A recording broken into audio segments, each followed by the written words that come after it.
Pacers will not win many playing like that. Tony East here with Forbes and Locked On Pacers on the floor here of Gainbridge Fieldhouse, where the Pacers just got smoked by the New York Knicks. An important game. It's the team right in front of the Pacers in the standings. There was a tiebreaker at play. Just very important for the Pacers to try to find a way to play a little better, get back on track. They haven't had a good month. They scraped out a win against Atlanta and then the Clippers and the Jazz, but they didn't play well in any of those games. They got smoked by the Blazers and Lakers. A chance to turn around, instead the opposite. Once again, really struggling to get it going at any time. Down double digits for most of the fourth quarter. Didn't lead after the mid-second quarter. The Knicks had their number. Knicks' biggest lead was 21 points in this game. The issue to me for the Pacers was defense. I mean, the Pacers could not stop the New York Knicks in this basketball game. It was really rough for them to get any runs going as a result of that. Knicks finished this game with 68 points in the paint, an astoundingly high number. Anything above, 55 to 60 is pretty high. They almost got to 70 in this game. They were just getting whatever they wanted at the rim. The player I would use to detail the Pacers' struggles in this game is Josh Hart. Just take a look at Josh Hart's shot chart if you get a second. He took a left corner three. He took 2 threes from the right slot. Every other shot he took 6 feet and in, right at the rim, most of them going in. Pacers were getting beat with him by cuts, by him just stronging guys at the basket, on putbacks, everything. Josh Hart kicked their butt, and that was the story of the game. Lots of Knicks players playing that way. And it's astounding that the Knicks were able to score to the extent that they did, because Jalen Brunson was in foul trouble. He had 5 fouls. He only finished with 8 points. He was 4 for 11 from the field. Pacers did a good job on him specifically. He started very slow, and yet they could not stop the Knicks because Josh Hart was great. Karl Anthony Towns had 40. He shot the ball very well and played a terrific game. Cam Payne was good off the bench. Landry Shamet, Deuce McBride, right? They couldn't stop anybody. And when they did, they could not get the rebound in this game. The rebounding tally, 36-48 in favor of the Knicks. 13 offensive rebounds for New York. Precious Achiuwa had 5. Karl Towns had 4. A bunch of other guys had a couple here and there. And, when you're trying to mount a comeback, when you're trying to give yourself a chance to even make a game close that you've been trailing for so much of, you got to get the stop. You got to complete the possession. And the Pacers just simply could not do it in this game. Whenever they had a chance, they'd see somebody skying past them. They'd lose it out of bounds. It got away from them in pathetic ways. And you can't go on a run when you can't get stops. The Pacers' offense was not particularly great either. It was fine. They'll be happy with 58 points in the paint. That's okay. They took 26 free throws. They only had 10 turnovers. Like, a lot of indicators that they should have had a stronger offensive game than they really did. But it was still a chore for them to get the shots that they wanted at times in this game. Only 31 threes. That's a pretty low mark for them. And another way you could come back in a game where you can't get stops is win the math battle, get going from deep. The Knicks only took 27 threes, but the Knicks made 10 of them. That's more than the Pacers made, and the Knicks shot better from the foul line. No efficiency advantages created by the Pacers. Their guards could not get quite enough going, I thought. Andrew Nembhard, 3 for 8. That's not good. Tyrese Halliburton was 7 for 15, but his defense was really rough. Pacers lost his minutes by 11. He had 4 turnovers, which is a high number for him. TJ McConnell was 3 for 5 with 6 assists, but it took him a while to get going. He only took 5 shots, and all their other guards either are jump shooters or couldn't really get it rolling. Ben Mathurin was the exception. 11 free throw attempts for Ben Mathurin, nearly half of the Pacers total, on his way to 18 points in this game. He had some slither, he had some wiggle. He was very good in the first half. He played 31 minutes off the bench, a key distinction that we'll talk about in a second, that off the bench number.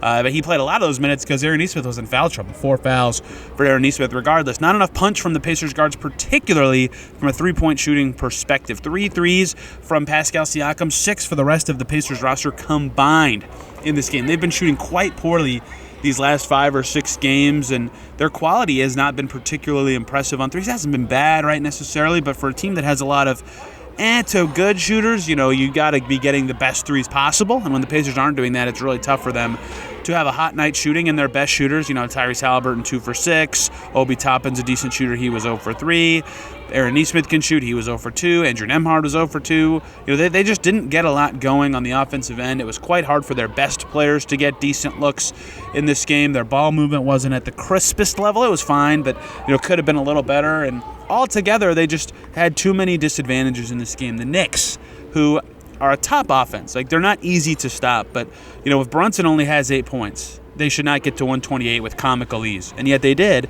And the Knicks defense isn't particularly good, and yet it was a little too tough for the Pacers to get consistent shots, the shots they wanted on a possession-by-possession basis. And in total, all of that comes together to make a crap sandwich for the Pacers, who lose for the second time in a row for the first time since late December.